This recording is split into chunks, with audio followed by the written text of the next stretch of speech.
While I was in college, I took an acting class. In that class, one of the guiding ideas was that when you perform an action, you need to think about the intention behind the action.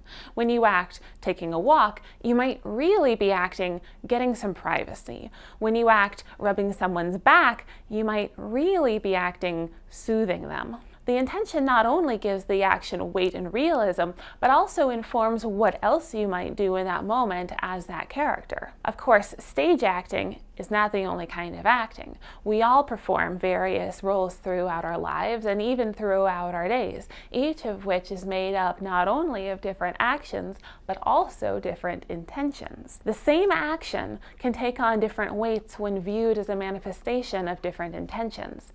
For example, Analects of Confucius 2:7 reads, "When Adept Yu asked about honoring parents, the master said, 'These days being a worthy child just means keeping parents well fed. That's what we do for dogs and horses.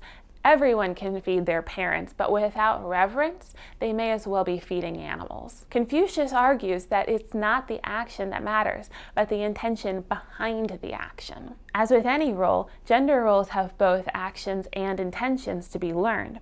When children are young, we teach them the actions that make up their gender. Boys don't cry, don't run, be a little lady, share, etc. There have been studies that show that gender expectations start as early as infancy. Despite no significant biological differences between girls and boys at that age, caregivers perceive boys with lower pitched cries as more masculine and girls with higher pitched cries as more feminine. Perhaps most disturbingly, male caregivers take more seriously the discomfort of boys with low pitched cries than girls with low pitched cries.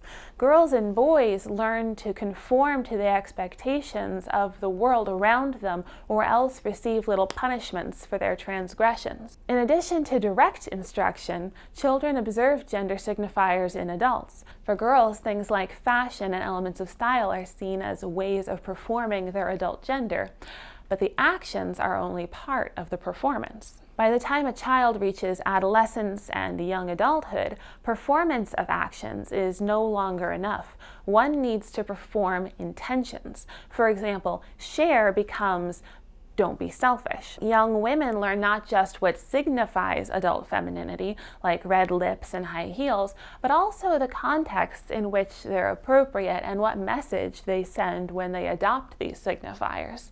Women learn to be problem solvers, to be thorough, to be generous, to lead with empathy, and to sacrifice. When these intentions underlie their actions, the particular actions they perform become feminine ones by virtue of being performed with feminine intention. Two things fascinate me about this paradigm. First, you can learn a lot about gender performance by seriously considering those, like teenagers, who want to learn to embody a gender but aren't very practiced at it, and so do it roughly because they see the actions but haven't figured out the intentions yet. Second, it indicates why differences in outcomes by gender are so difficult to reform. Reform requires us to not only second-guess everything we've actively and passively learned about our own genders and our every action, but also the intentions behind our actions that may feel intrinsic to us, but may have been taught by a society that wants us to internalize a rationale for being held to different standards.